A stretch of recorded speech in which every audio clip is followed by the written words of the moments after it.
My name's Megan, 28, and cars have been my obsession since I was a kid. 5 years of 70-hour weeks finally bought me my dream, a 1969 Corvette Stingray, the same model my grandpa once restored and swore had a soul. My parents never understood. Grease on my hands was unladylike, but when my brother wanted dance lessons or a new gadget, doors opened instantly. I got lectures and hand-me-downs. He got parties and cars. I didn't resent him, but the favoritism cut deep. I pushed through college, a finance career, saving every cent until the day I drove my own red Stingray home. It wasn't just metal. It was victory. It was Grandpa's ghost riding with me. For 2 years, I protected it like treasure. Then came Dubai. 3 weeks abroad, promotion on the line. Worried about break-ins, I left the car at my parents' Coral Gables house, locking it under strict instructions, no driving, only Dad to start it once a week. He promised it was safe. When I returned, the garage was empty. "Where's my car?" I demanded. Mom smirked. "Thanks to the car money, your brother's having a great time." I laughed, sharp and bitter. "For that useless thing." Her smile collapsed into fury. "What the hell is so funny?" she screamed. And that's where everything started to unravel. The moment I stepped off the plane in Dubai, part of me still lingered on the Corvette parked in my parents' garage in Coral Gables. I trusted my boyfriend's swap plan to keep it safe, but my brother's whining about needing a vacation replayed in my head. My passion had started when I was 7, spending Saturdays in Grandpa's garage. While other kids watched cartoons, I learned to swap spark plugs and wipe grease from my hands.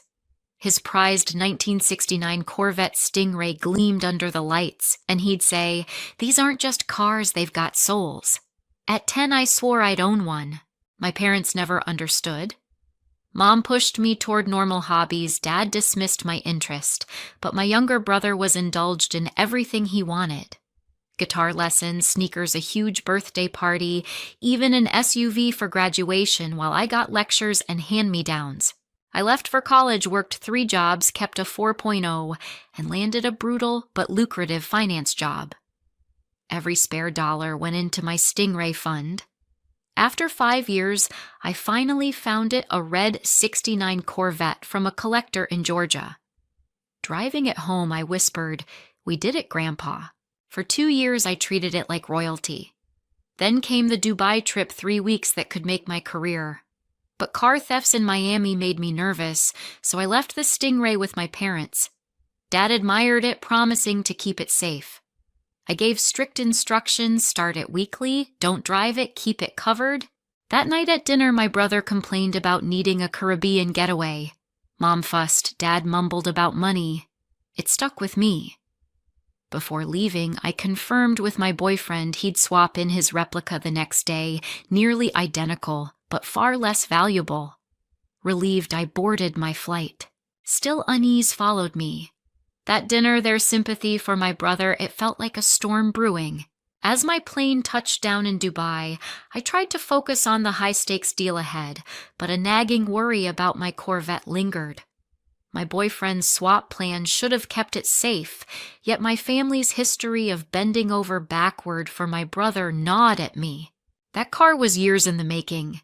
After college, I worked brutal 70-hour weeks at a top bank, living like a broke student and funneling every dollar into what I called my Stingray fund. 5 years later, I founded a flawless red 1969 Corvette from a collector in Georgia. The day I drove it home, I whispered, "We did it." Grandpa feeling him there beside me. It wasn't just a car, it was proof I'd built something for myself. 6 months later, I met my boyfriend at a Miami car show. He drove a replica Stingray, and we bonded instantly over our obsession.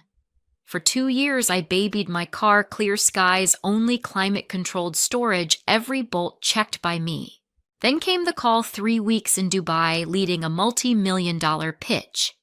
Career-defining, thrilling, except for one problem: Miami's car break-ins. I didn't trust storage units, so I turned to the only option that seemed safe, my parents' Coral Gables garage. Dad admired the car as I rolled it in. Grandpa would have loved this, he said softly. I laid out strict rules, start it weekly, no driving cover it always. He agreed maybe too quickly. That night my brother showed up for dinner moaning about his stressful marketing job and how all his friends were going on a Caribbean cruise. Mom fussed. Dad muttered about tight finances, but she silenced him with a look. I stayed quiet, biting back memories of juggling 3 jobs in college with no sympathy. Before leaving, I called my boyfriend. I'll swap in my replica tomorrow, he promised. From the outside, it looked identical, but was worth far less. It was the perfect safety net. I boarded my flight confident everything was under control, but my brother's entitled whining, Mom's quick pity, and Dad's too easy nod stayed with me. I didn't know it yet, but that dinner had already set a fuse burning. My 3 weeks in Dubai vanished in a blur of late nights and high-stakes meetings.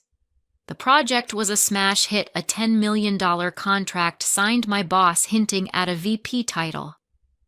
I should have been celebrating, picturing myself cruising Ocean Drive in my Corvette. Instead, a knot of worry sat in my chest. My parents swore the car was safe, but Mom kept hinting at a surprise when I got back. When I finally pulled into their Coral Gables driveway, the garage door was wide open. Dad's truck, Mom's sedan. No Corvette. My pulse spiked. Mom greeted me at the door, smile too bright. "Welcome home."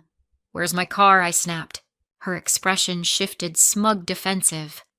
Dad fumbled with a golf magazine. "Something came up while you were gone." Mom cut in, chin raised.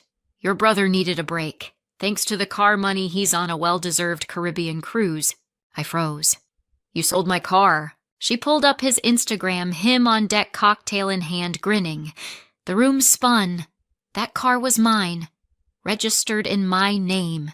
"You had no right." Mom's eyes narrowed. "It's just a car, Megan. You make plenty. Your brother needed this more." I laughed bitterly. 5 years of 70-hour weeks for Grandpa's memory, and you traded it for a vacation. Dad muttered, "You're the strong one. He needs more support." How much I demanded? $50,000, Dad admitted. My jaw dropped. It was worth $85,000. You didn't even check. They looked guilty. I pressed harder. Who bought it? Some collector in Pennsylvania, Dad said vaguely. Then my phone buzzed. My boyfriend just pulled up, ready to swap back. The truth hit me like lightning. The swap. A laugh tore out of me, sharp and rising. Mom's face twisted. "What the hell is so funny?" I stepped outside to meet my boyfriend. His face paled. "Wait, you mean they sold, not mine?" I cut in, grinning. "Yours." Their heads whipped toward me. "What do you mean?" Dad stammered. "You sold his replica. My Corvette's been safe this whole time." Mom's face drained white. Dad's mouth fell open. "You didn't just betray me," I said coldly. "You humiliated yourselves. And now you've got a hell of a mess to fix." Mom stood frozen in the driveway, her face pale as my boyfriend's words hung in the air. "You sold my car," he repeated, voice low but firm. "A replica, sure, but still mine without permission." Dad stammered, "We thought it was Megan's.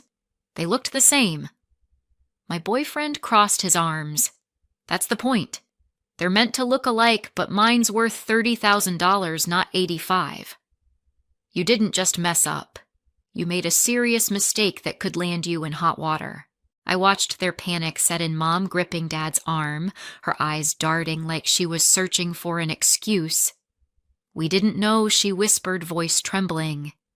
"We just wanted to help your brother." I shook my head, anger flaring. "Help him? By taking something that wasn't yours? You didn't even ask me." Dad tried to calm things. "Megan, we'll fix this. We thought you'd understand. Family helps." "Family?" I laughed bitterly. "Family? You mean helping your favorite kid while stomping all over me?" My phone buzzed again, an unknown number. I answered, wary. "This is Megan." A man's voice came through, clipped and professional. "Mark Thompson from Pennsylvania. I bought a 1969 Corvette Stingray from your parents. There's an issue with the title transfer." My heart skipped, but I kept my voice steady. Mr. Thompson, there's been a misunderstanding. Can I call you back in an hour? I need to sort some details. He agreed, and I hung up, turning to my parents' anxious faces. That was your buyer, I said coldly. The title's wrong because the car belongs to my boyfriend, not me. Mom's eyes welled up, but I felt no urge to comfort her. What now? Dad asked, looking older, deflated. My boyfriend spoke up. First, we need the buyer's info and exactly how much he paid. Then we figure out how to make this right. They scrambled inside, digging through papers while I stepped aside with my boyfriend. In the driveway, we spoke quietly. I can't believe they did this, he said, shaking his head. Your own parents. I sighed. They've always put my brother first. I just didn't think they'd go this far. Do you want to take this to court? He asked. We could. It's a clear-cut case. I hesitated. I don't want them locked up, but they can't walk away scot-free. They need to feel this. He nodded, squeezing my hand. We'll figure it out together. Back inside, my parents handed over a folder with the sale documents. I flipped through, my boyfriend leaning in. The papers were a disaster, forged signatures, a fake bill of sale, even the wrong VIN number. This is worse than I thought, he muttered. They didn't just sell my car, they botched the paperwork completely. Mom started crying, loud and dramatic. We didn't know about VINs or titles. We just wanted to help your brother. I snapped back. Congratulations! You made a serious mistake, ruined our trust and all, for a cruise he didn't earn. Dad's voice was barely a whisper. What are you going to do? I looked at my boyfriend, then back at them. We're calling Mr. Thompson. And you're going to explain exactly what you did. I dialed my brother next, tracking him down on his cruise via the ship's satellite phone. Megan. He answered, music and laughter in the background. What's up? I didn't hold back. What's up is Mom and Dad sold a car to fund your little vacation. A car that wasn't theirs. There was a pause, then he chuckled. Oh, come on. You're mad about your precious car. You can buy another one. My blood boiled. It wasn't my car, you idiot. It was my boyfriend's. What they did was wrong, legally wrong. They could face serious consequences. Consequences. His tone shifted, the carefree vibe gone. Like what? Like court, I said. You need to get off that ship at the next port and fly home. This isn't optional. You're part of this mess. He protested. The cruise isn't over for a week. I cut him off. Then figure it out. You knew they were pulling strings for you, didn't you, Silence? That's what I thought, I said. Get home. I'll send details. The next day, we met Mark Thompson at a coffee shop halfway between Miami and his home in Pennsylvania. He was a middle-aged car enthusiast, clearly pissed. So I bought a stolen car with fake papers, he asked, face reddening. Not stolen, I clarified, but sold without permission. They thought it was mine. He wasn't buying it. I paid $50,000, registered it, insured it. This is a nightmare. My boyfriend stepped in, calm but firm. We'll make it right. Full refund of $50,000 plus $5,000 for your trouble. Thompson leaned back, considering. And the car? Return to me, my boyfriend said. It's legally mine. After tense negotiation, he agreed, but only if the money hit his account first. Now we needed my parents to cough up $55,000. Back at their house, they were a wreck. $55,000, Mom gasped. We don't have that kind of money, I crossed my arms. You mentioned home repairs ate your budget. Sell something, take a loan, your call. You created this. Dad tried bargaining. Maybe $40,000 tops. My boyfriend shook his head. Not enough. Full amount, plus compensation for my time. Or we go to court. Mom's face crumpled. But your brother, he's just starting out, I snapped. Then he shouldn't be on luxury cruises, should he? Actions have consequences for everyone, not just me. When my brother arrived, the family meeting turned ugly fast. He stormed in defensive. Why am I getting dragged into this? I didn't sell anything, I glared. You begged for that trip knowing Mom and Dad would bail you out.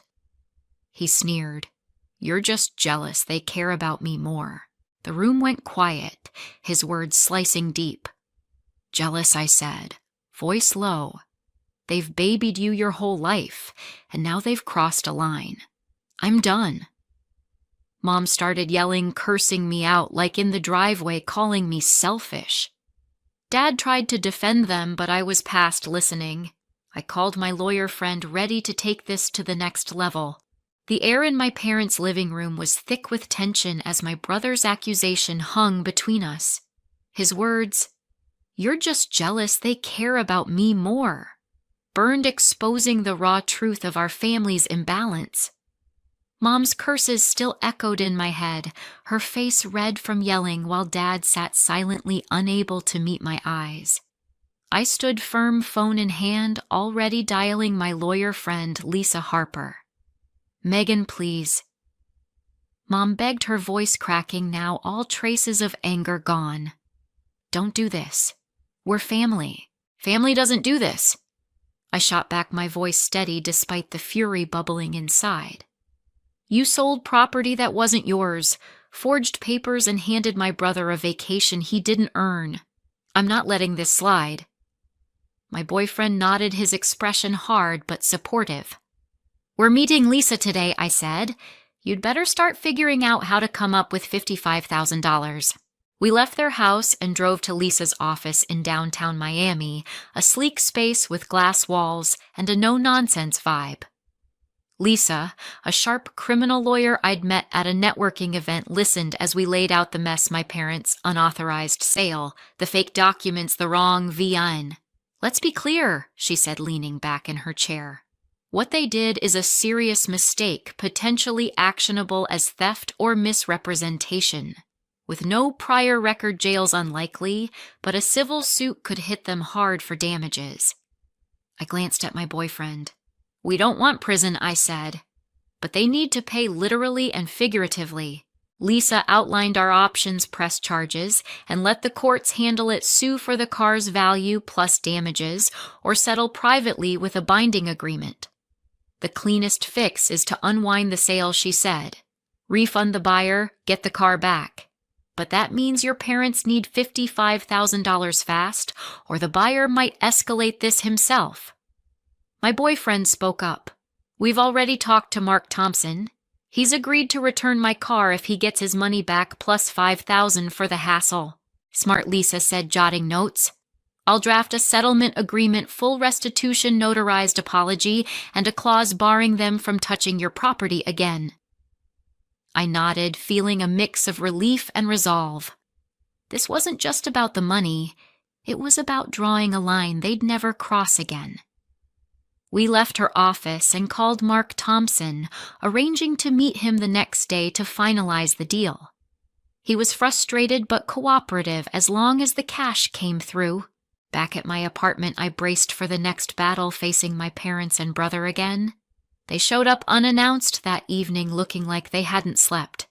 Mom's eyes were red, Dad's shoulders slumped. My brother trailed behind, sullen. "Megan, we're so sorry," Dad started, voice breaking. "We'll make this right." Mom jumped in, desperate. "We'll get a home equity loan, whatever it takes." I raised an eyebrow. "You said money was tight from the remodel. Where's this loan coming from?" Dad hesitated. "We'll find a way. Maybe sell some investments." My brother piped up, defensive. "This isn't my fault. I didn't tell them to sell anything." I turned on him, voice like ice. "You whined about needing a cruise, knowing they'd jump to fix your problems. You're not a kid anymore. Own it." He glared, muttering, "You've always hated me getting more attention." Mom started to defend him, but I cut her off. "Enough. You all made this mess. You're paying for it." Over the next 2 days, we hammered out the details. Lisa finalized the settlement. My parents would take out a $40,000 home equity loan. My brother would cough up $10,000 from his savings, likely padded by their handouts over the years, and they'd sell Mom's designer handbags for the last $5,000. My boyfriend insisted on the notarized apology, a legal promise never to meddle with our property again. Mom balked. "A signed document feels so cold," she said. Lisa didn't blink. "It's that or a lawsuit. Your choice." They signed faces grim. The money was wired to Mark Thompson, and my boyfriend's replica Stingray was returned undamaged. Driving my real Corvette home from his garage, the familiar rumble should have felt like victory, but it didn't. The betrayal cut too deep. I called my Uncle Richard, Grandpa's brother, who'd always been my rock. They did what he said, outraged. "Selling your boyfriend's car without asking, that's not just wrong, it's a violation." Grandpa would be furious. His support grounded me, but it also cemented my decision. I sat down with my boyfriend that night, staring at the Stingray parked outside his apartment. "I'm done with them," I said, voice quiet but certain. "No more calls, no more visits. I'm cutting them off." He squeezed my hand. "You sure?" I nodded. "They've crossed too many lines. I can't keep letting them hurt me." The next day, I blocked their numbers, ignored their texts, and had Lisa file a civil suit for additional damages, emotional distress, time lost, legal fees. Not to destroy them, but to make them feel the weight of their actions. A month later, I drove my Corvette along Miami's coast, the ocean sparkling under the sun. The car was still my link to Grandpa, my symbol of hard-won independence, but now it meant more a reminder to protect my boundaries no matter who crosses them. From this I learned that family isn't always a safe haven.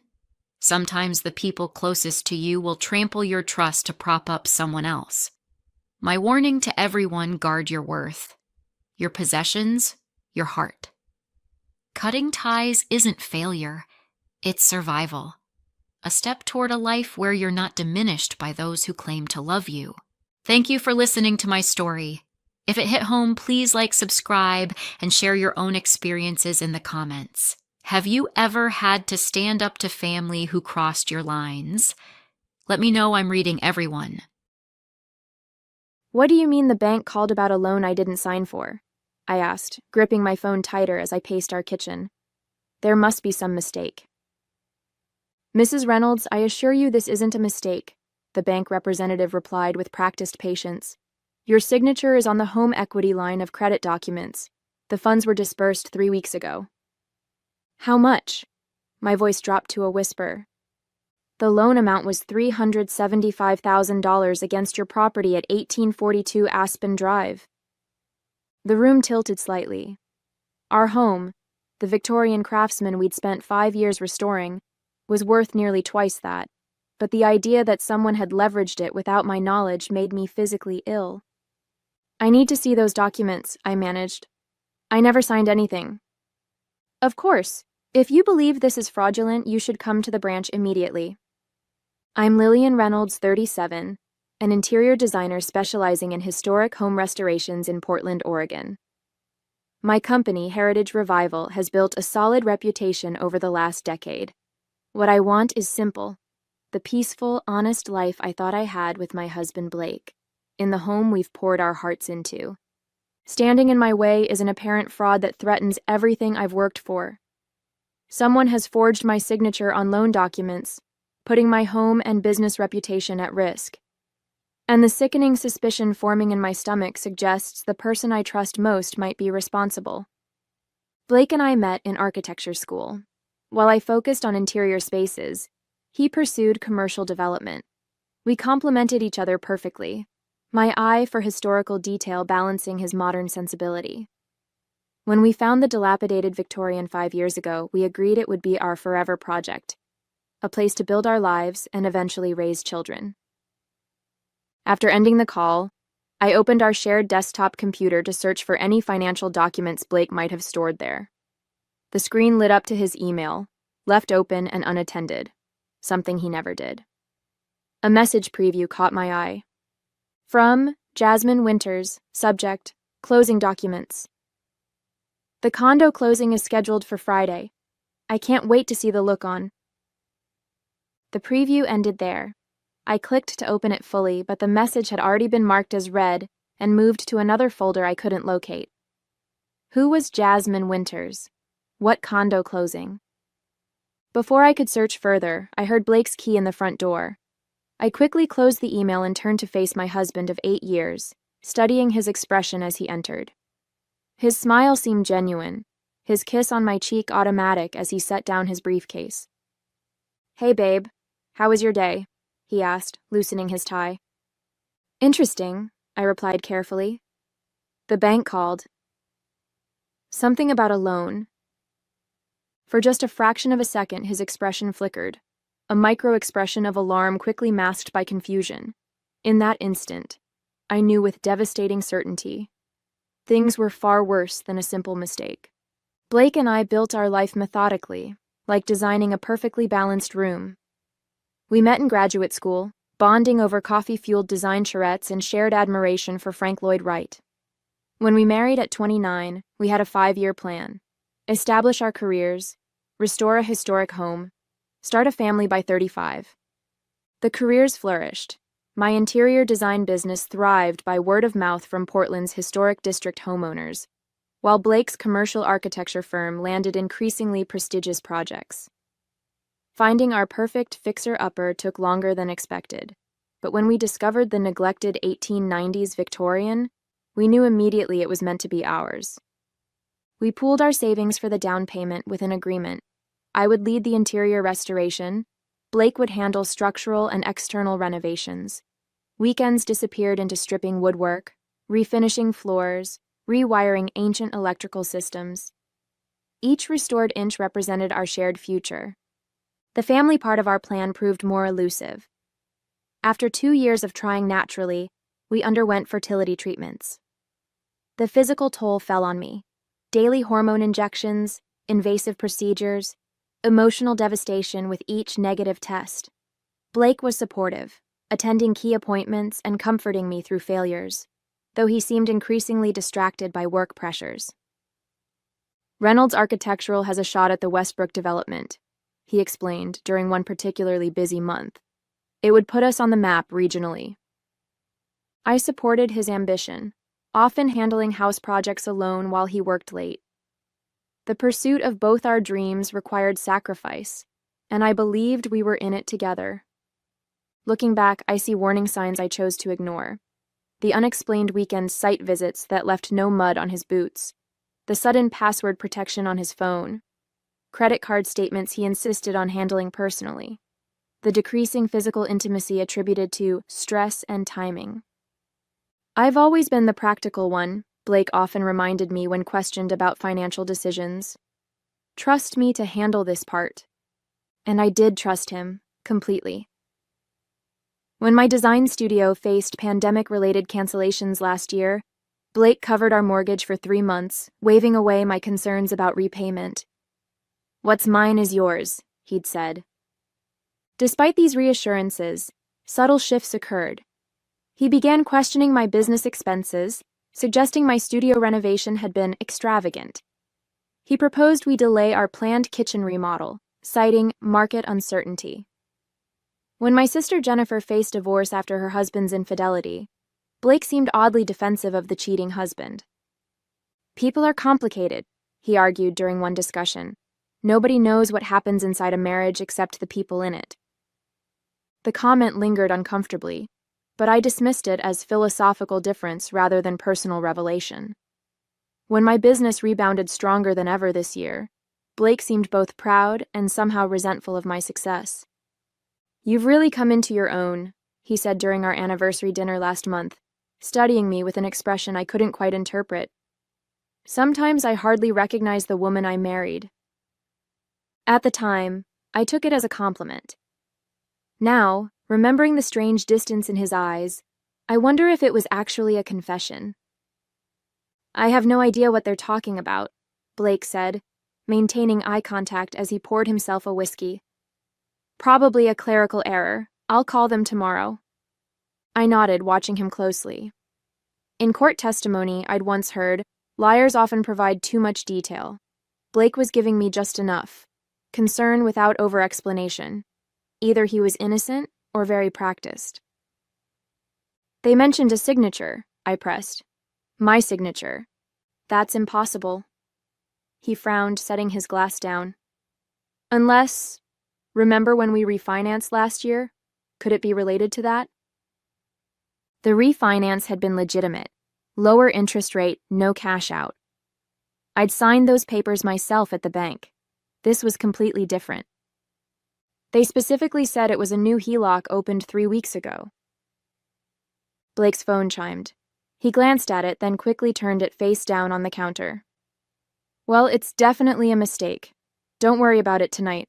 We'll sort it tomorrow. That night, sleep evaded me. Blake's even breathing beside me felt like another deception. When his phone chimed again with a text alert around midnight, he immediately woke and took it to the bathroom. The sliver of light under the door remained for nearly 15 minutes.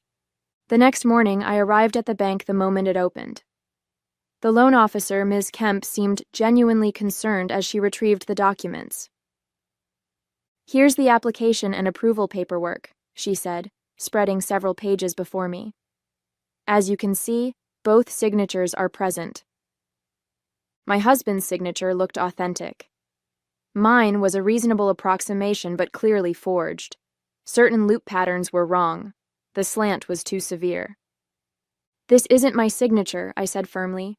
I never saw these documents. Ms. Kemp's expression grew troubled. Mrs. Reynolds, I processed this application myself. Your husband brought in the signed paperwork.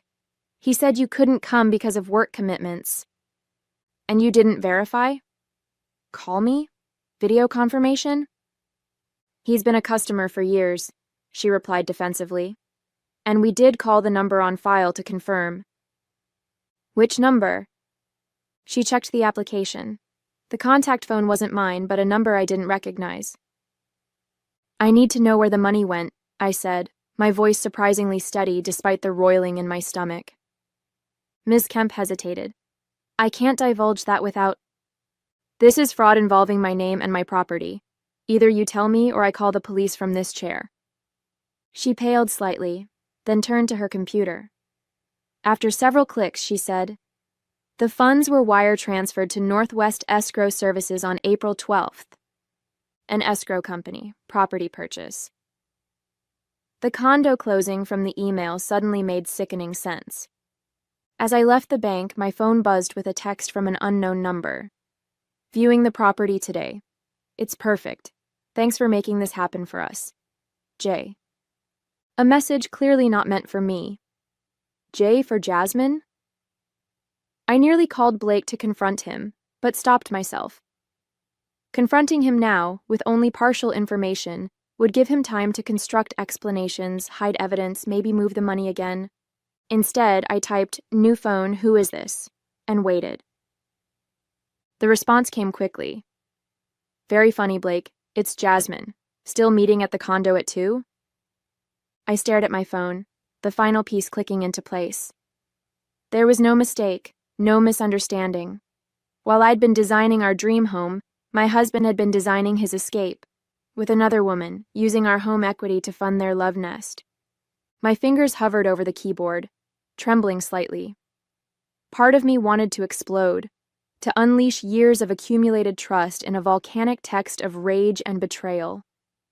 But the designer in me, the planner, the visualizer, knew better. This required precision, not passion. I needed more information before deciding my next move. For now, I simply turned off my phone and drove to my studio, mind racing with implications and possibilities. One thing was certain. The life I thought I had was over. What came next would depend entirely on what I discovered in the coming hours. At my studio, I searched property records for recent transactions involving Northwest Escrow. Nothing under Blake's name appeared, but a pending sale to Jasmine Winters jumped out immediately.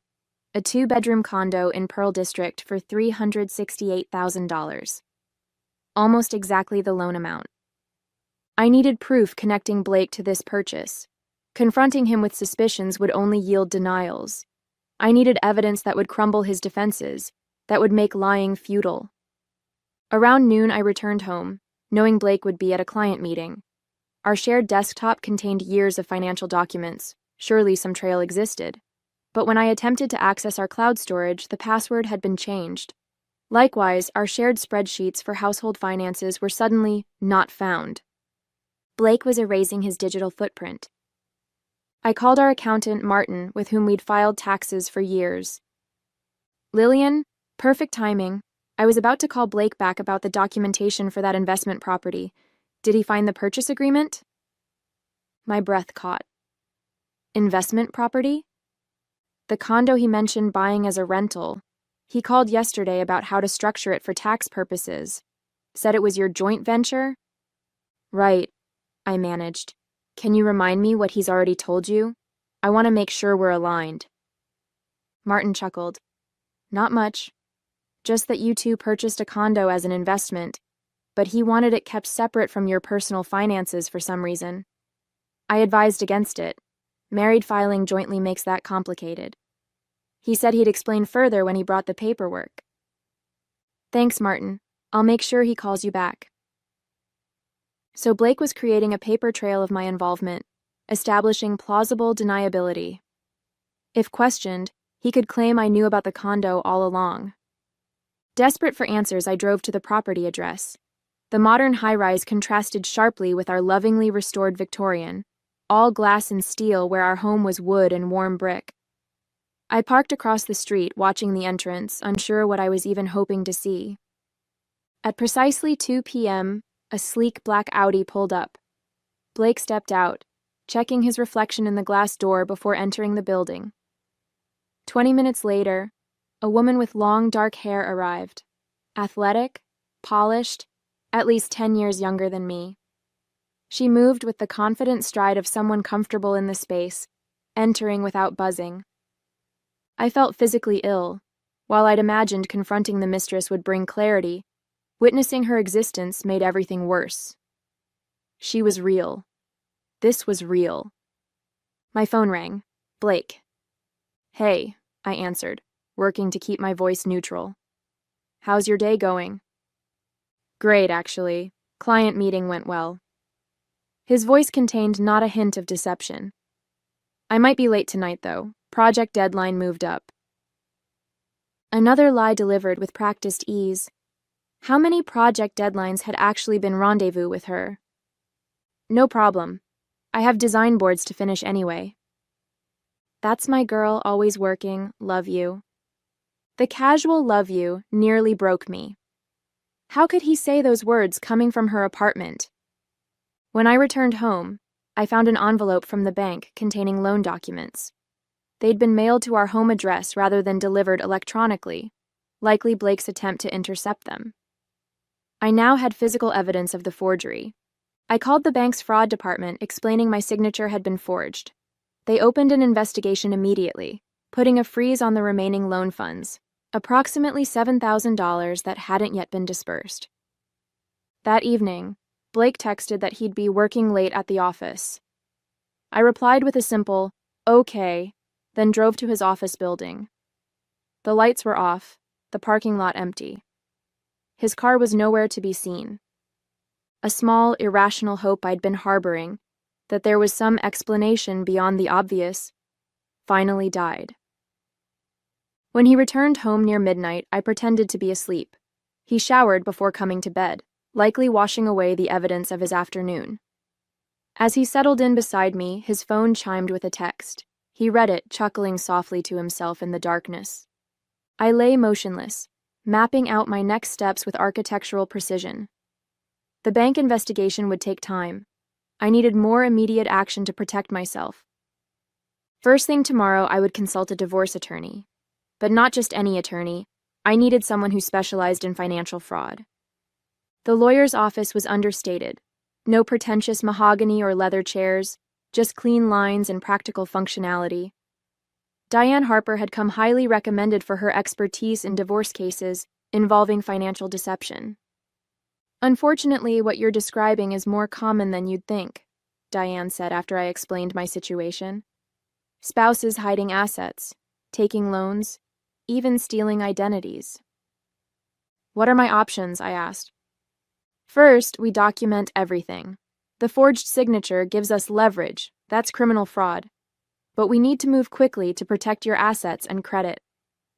She outlined a strategy.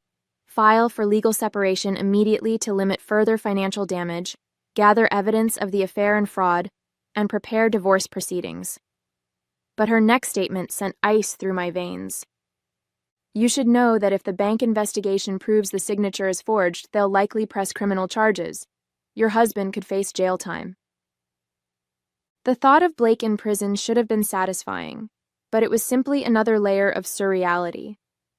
The man who'd held my hand through failed fertility treatments, who'd spent weekends restoring crown molding in our home, could be led away in handcuffs. I don't necessarily want him in jail, I admitted. I just want to protect myself and get out of this marriage with my finances intact. I understand, but the fraud wasn't just against you. It was against the bank. That part may be out of your hands. I left with a folder of paperwork to complete and instructions to gather financial documents. As I reached my car, my phone buzzed with an email notification from our joint credit card. Your statement is ready to view. I opened it immediately. Among the usual expenses was a charge I didn't recognize, $4,300 at Cartier. The date coincided with my weekend workshop in Vancouver 2 weeks ago. He'd bought her jewelry, expensive jewelry, while I was out of town, using our joint credit card, which I helped pay. The casual arrogance of it struck me like a physical blow. When I arrived home, another shock awaited. Blake had sent a text. Surprise! Booked us a weekend at the mountain cabin. Leaving Friday. Need to reconnect. The mountain cabin, a rental we'd visited several times, had been the site of some of our happiest memories. His sudden desire to reconnect made no sense alongside his ongoing affair and financial deception. Unless he suspected I knew something. This could be damage control, an attempt to placate me while he covered his tracks. I typed a non-committal response. Sounds nice. Let me check my schedule. That evening, Blake arrived home with takeout from my favorite Thai restaurant and a bouquet of lilies. His attentiveness felt calculated, each smile a performance. I've been thinking, he said as we ate. We've both been so busy lately. The cabin will be good for us. I nodded, watching him closely. What prompted this suddenly? Just realized I've been neglecting what matters most. He reached for my hand. You, us. The performance was flawless. Concerned husband reconnecting with his wife. Had I not seen him at the condo with Jasmine, had I not discovered the loan and credit card charges, I might have believed him. As he washed dishes, his phone buzzed on the counter. The notification preview appeared briefly. Miss you already. Friday feels so far. Blake quickly grabbed the phone, typing a response before tucking it in his pocket. His expression never changed, not even a flicker of guilt. That night I couldn't sleep. Blake's sudden attentiveness, the cabin getaway, the mountain of evidence. It was all connected somehow. Was the cabin trip genuine remorse, or was something more sinister at play? I slipped out of bed and checked his phone while he slept. It was now password protected, but his laptop wasn't. What I found in his search history chilled me. Life insurance payout spouse accident, hiking accidents Oregon, undetectable poisons. With sickening clarity, I understood. The cabin wasn't a reconciliation. It was a remote location where an accident could happen. Blake wasn't trying to save our marriage. He was plotting my death. My hands trembled as I documented his search history with my phone's camera. This wasn't just adultery and fraud anymore. It was potentially attempted murder. I closed his laptop, careful to leave it exactly as I'd found it, and returned to bed, lying rigid beside the stranger who was my husband. Dawn found me still awake, my mind racing through options. I called Diane the moment her office opened. I need to meet today. It's urgent. 2 hours later, she reviewed my evidence with a grim expression. The searches alone aren't conclusive, but combined with everything else, We need to involve the police. By afternoon, I'd filed a police report and obtained an emergency restraining order. Detective Wilson, a veteran officer specializing in domestic cases, took my statement with professional detachment. "We'll investigate the searches and monitor his activity," she assured me. "In the meantime, you shouldn't return home. Is there somewhere safe you can stay?" My sister Jennifer offered her guest room without hesitation. "That bastard," she muttered when I explained the situation. I always thought Blake was too perfect.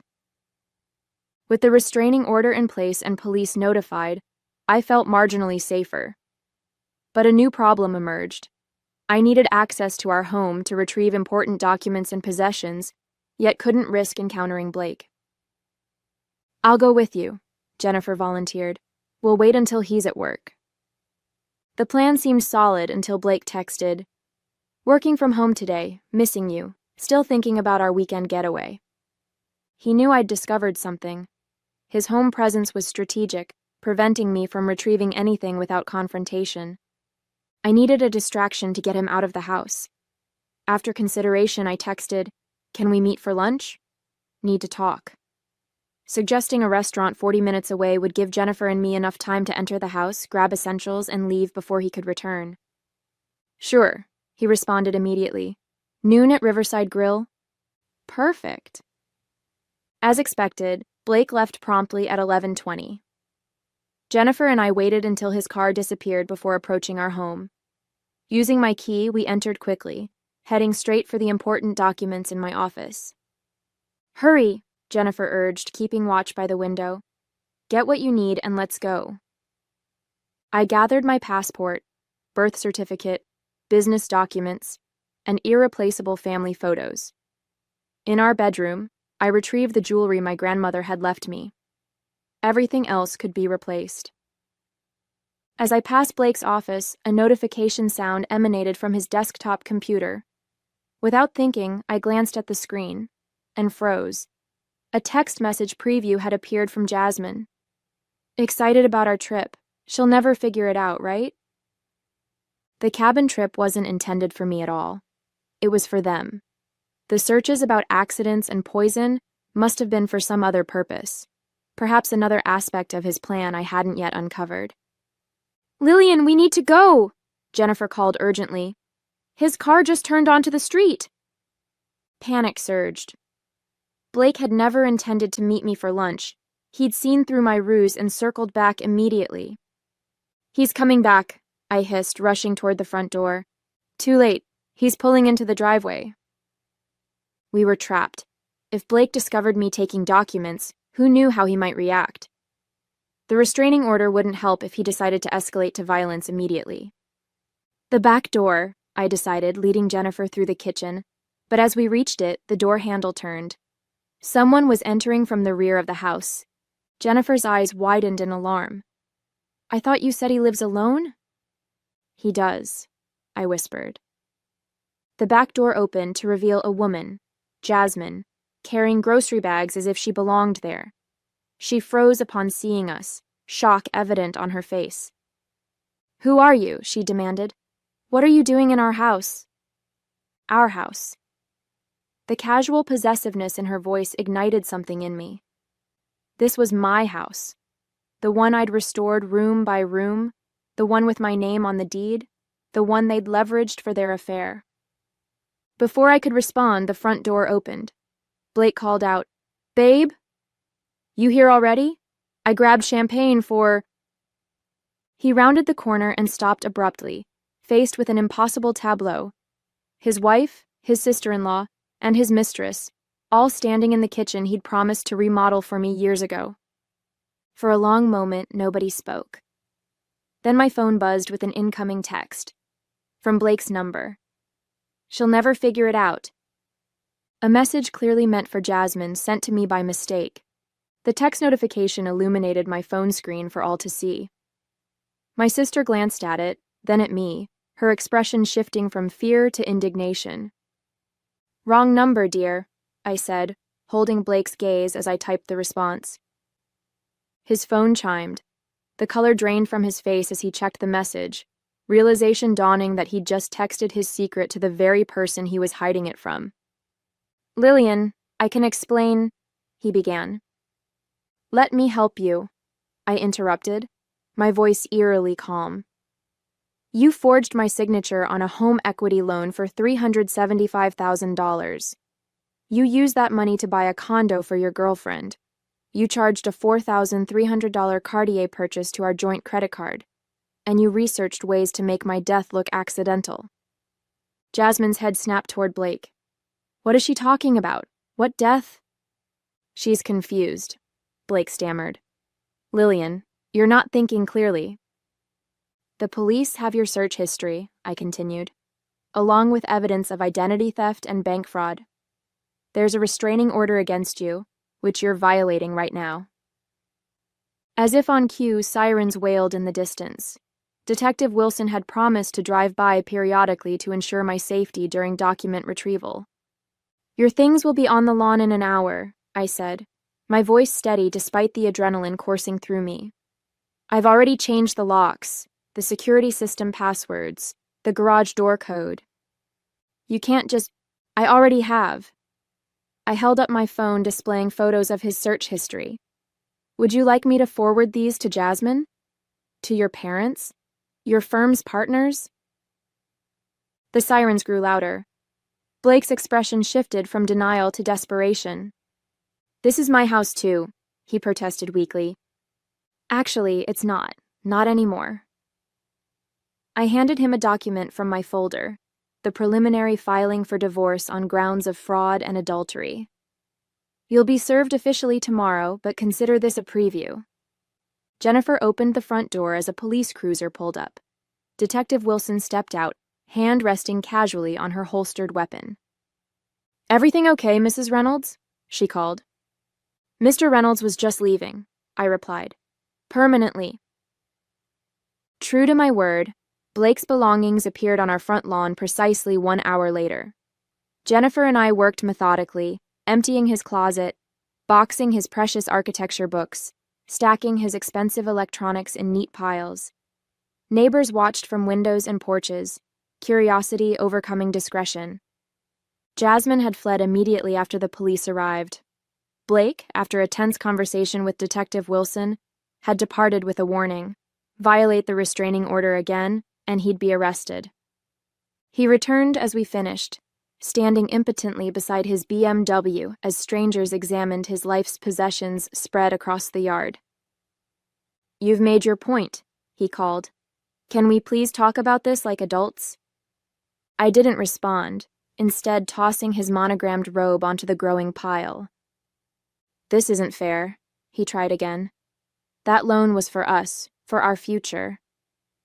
"Our future?" I finally turned to face him.